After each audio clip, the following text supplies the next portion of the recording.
अस्सलाम वालेकुम दोस्तों, आई होप आप सभी खैरियत से होंगे। अल्लाह आपको हमेशा खुश रखे। तो दोस्तों, आपका स्वागत है NS निजाम इस्लामिक यूट्यूब चैनल पर, जिस पर हम इस्लामिक मालूमात हासिल करते हैं। तो दोस्तों, आज का वीडियो है अल्लाह की कुदरत, आसमान और जमीन के बारे में। तो दोस्तों, अल्लाह ने हमारे ऊपर एक मजबूत आसमान बनाया और रोशनी के लिए चांद, सूरज और चमकदार सितारे बनाए। जब हम गर्मी के मौसम में घर से बाहर सोने के लिए या छत पे सोने का इंतजाम करते हैं तो हम आसमान की तरफ देखते हैं, तो जब हमें एहसास होता है किस तरीके से अल्लाह ने चांद को बनाया और आसमान को चमकदार सितारों से किस तरह बुलंद किया, तब जाके हमें अल्लाह की कुदरत का एहसास होता है। और उसी ने बगैर सहारे के आसमान को जमीन पर गिरने से रोक रखा है, जबकि इंसान हल्की सी चीज को बगैर सहारे के रोक नहीं सकता। दोस्तों, अगर हम आसमान में हवाई जहाज को उड़ता देखते हैं तो उसमें भी इंजन का सहारा लिया जाता है।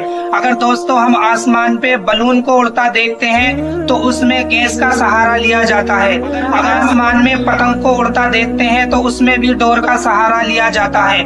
मगर अल्लाह ताला ने हजारों साल से बगैर सपोर्ट के आसमान को जमीन पर गिरने से रोककर अपनी जबरदस्त कुदरत का इजहार किया और लोगों को गौर व फिक्र की दावत देते हुए फरमाया। यानी अल्लाह ताला ये फरमाता है कि जब तुम आसमान को देखो, जब तुम चांद, सूरज, सितारों को बुलंद देखो और पहाड़, बड़े बड़े पहाड़ को देखो, तो तुम इस पर गौर व फिक्र करो। अल्लाह ये कह रहा है कि इस पे गौर व फिक्र करो। इससे क्या होता? इससे ये होता कि इंसान जब इन चीजों पे गौर व फिक्र करता है तो वो सच्चे खुदा की तरफ लौट कर आता है। और अल्लाह कुरान पाक में ये फरमाता है, क्या लोग ये नहीं देखते कि हमने आसमान को बगैर किसी सपोर्ट के कैसे बुलंद किया।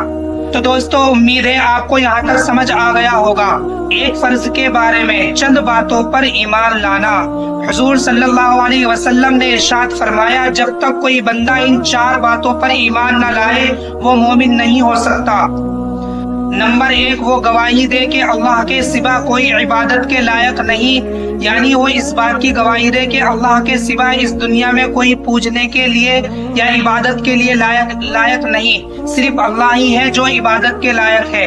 नंबर 2, हुजूर सल्लल्लाहु अलैहि वसल्लम ने इरशाद फरमाया, वो इस बात की भी गवाही दे कि मैं अल्लाह का रसूल हूँ और उसने मुझे हक के साथ भेजा। हुजूर सल्लल्लाहु अलैहि वसल्लम अल्लाह के आखिरी रसूल है, इसके अलावा कोई पैगंबर इस दुनिया में नहीं आएगा। इस बात पर ईमान लाना। नंबर 3, मरने के बाद फिर से जिंदा होना।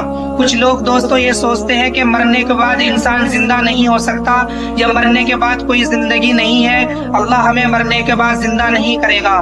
तो सरासर ये अकीदा गलत है। इंसान को मरने के बाद जिंदा होने पर भी यकीन रखना चाहिए। नंबर 4, तकदीर पर ईमान लाना।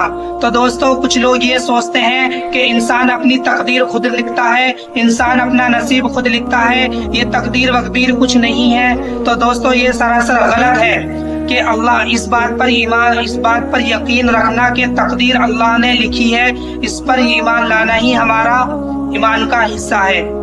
मगर तकदीर का ये मतलब बिल्कुल भी नहीं है कि इंसान एक कमरे में बंद हो जाए और अल्लाह से कहे कि अल्लाह तूने मेरी तकदीर में पहले ही लिख दिया, तो मैं मेहनत क्यों करूं, मैं बाहर निकल के क्यों कमाने जाऊं, जो तूने लिखा वो मुझे यहाँ भी मिल जाएगा। तो ये सब करना बिल्कुल गलत है। ये उम्मीद है आपको यहाँ तक समझ आ गया होगा। अल्लाह ताला से गुजारिश है, कहने सुनने से ज्यादा अमल की तौफीक अता फरमाए।